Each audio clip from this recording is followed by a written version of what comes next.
Hi everybody, I'm Brooke Sanders and this is Johnstown's Finest.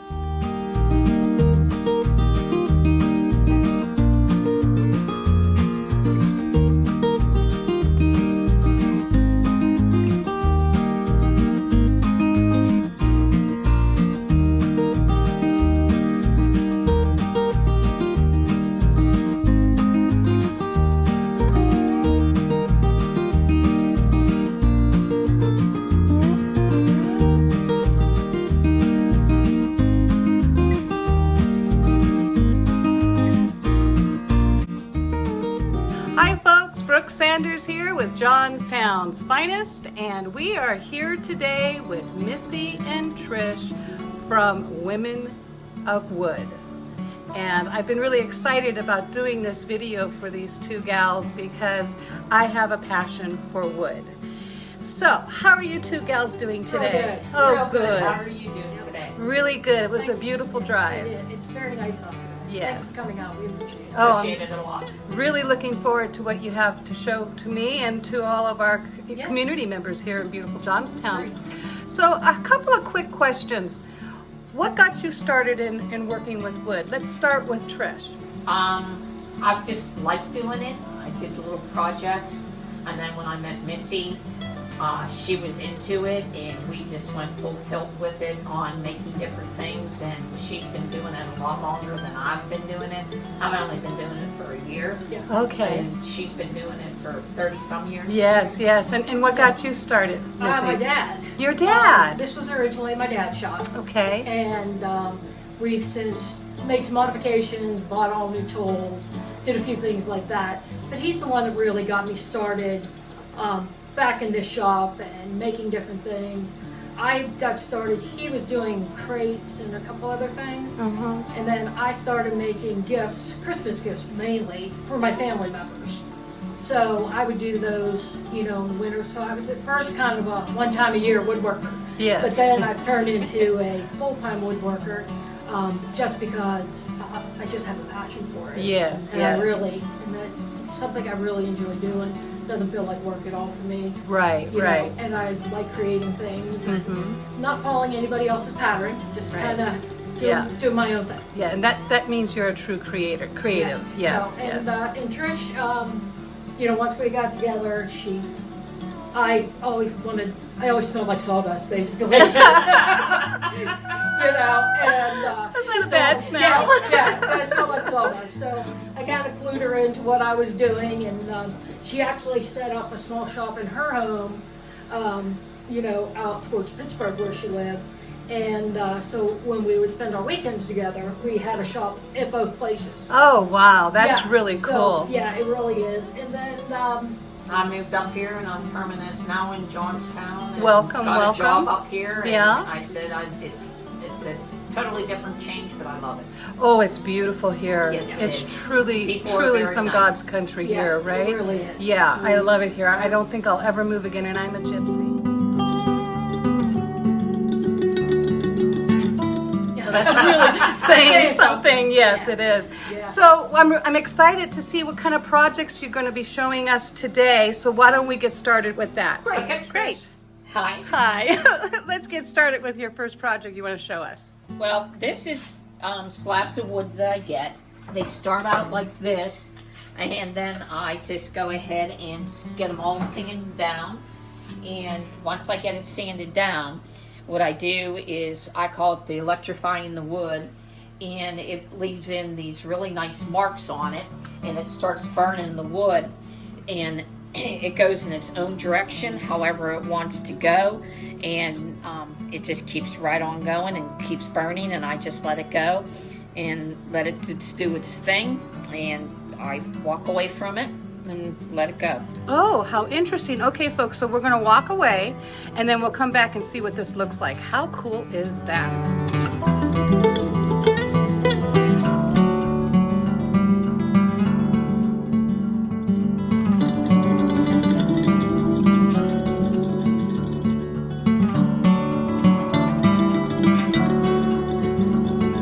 What are you going to show us here today? Well, today what we have is a piece of apple wood, and it was cut off at a lumber mill, The guy cuts them, dries them. So what they do is they come out actually more like this board, but that one's upside down. So it shows all the wormholes. And then what we're doing is we're going to make a table out of this. So I kind of cut it down to size, and I shape it a little bit. And this one, because it had a real blunt edge and had all the bark on, I started taking the bark off here, okay? This bark on the side, it's just kind of weathered, so I'm probably going to leave that. And then I'll also leave most of this bark and also that. So, you know, you just kind of put it down to the table, and, you know, you take your simple, you know, orbital sander and just kind of work that very long.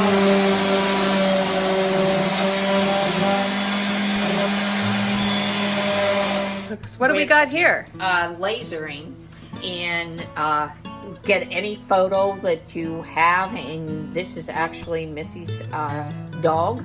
It's from a photo, and attempting to make the coasters from it. We did cutting boards, whatever. We personalize anything that you want, and we make it your own.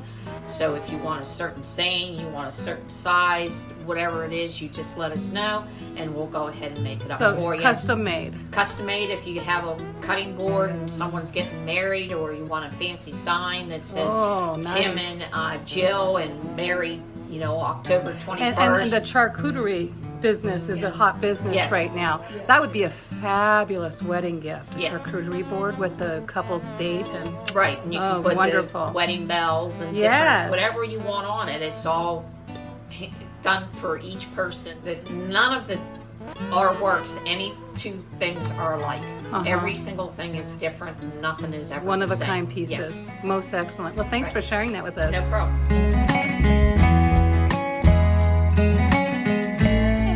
About some of these finished pieces here. Sure. We have a combination, as we've been talking about the laser cutter. We also have a CNC machine. So you get deeper cuts with the CNC. So it's a preference of whether or not how they want to do it. The laser mostly is just going to be the laser. Now with the CNC, we can do things like this B, and then it was a deeper cut. So we did fill it in with a yellow epoxy. Oh, I see. Yeah, so you actually have, you know, it filled in. You can use it as your charcuterie board without fear of anything getting in the cracks and you not being able to clean it. Hard to clean, yes. This also is from the CNC machine. So we just did that one in black. We had a few others, but we've sold them, so don't really have. And this is what Trish was showing? This is what Trish is doing. This is finished. It's charcuterie board. Sides are now epoxy, so everything is sealed. There is a mineral oil seal on, food safe. Yes. Everybody can use this for their food. Okay. You can use it as a cutting board, either way. But we did add the handles to make it more of a charcuterie board. Yes, I agree. It's really So the stunning. next board we're going to show you is on cherry, and it is just finished with the mineral oil again.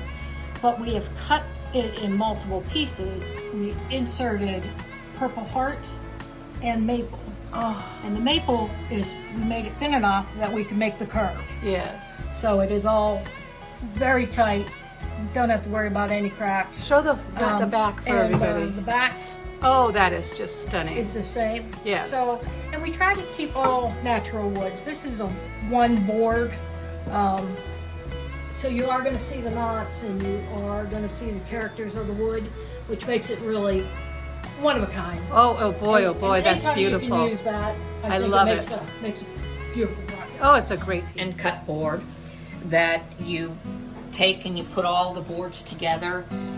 This is cherry and oak, and you put them. You do cherry oak, cherry oak, cherry oak, and you glue it all together, and then you cut it into 2-inch strips, and then you flip them back and forth so that it's the checkerboard, and then we inserted the juice groove in it, so that it is a butcher block cutting board, Mm-hmm. very heavy one that is nice and thick. When we do the end grain, we like to do the thick ones, and then we put the handles on them so they're very easy to pick up.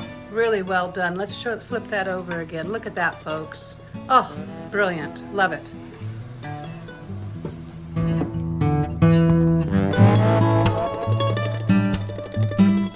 This is another slab of wood, the same as Trish showed us earlier.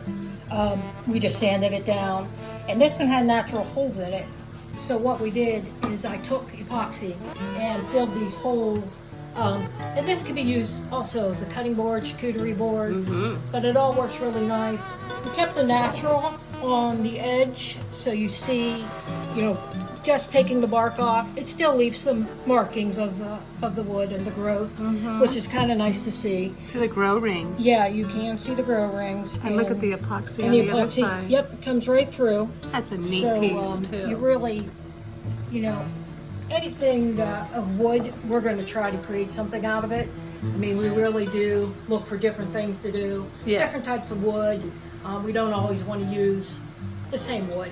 Right. An example, on this cutting board, we have cherry, but we have the purple heart again, Yes. and then we have an oranger wood, blood orange is what it's called, and then again the maple and walnut. Yes. So, and the walnut is, I think it's just beautiful.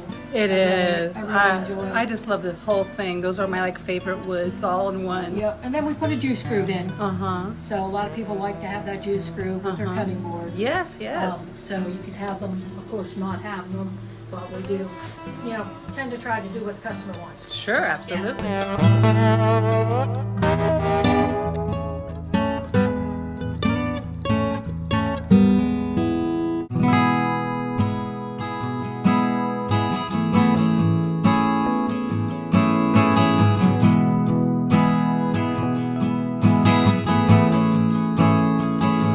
Okay, folks, that's it for us today. I hope you enjoyed the video.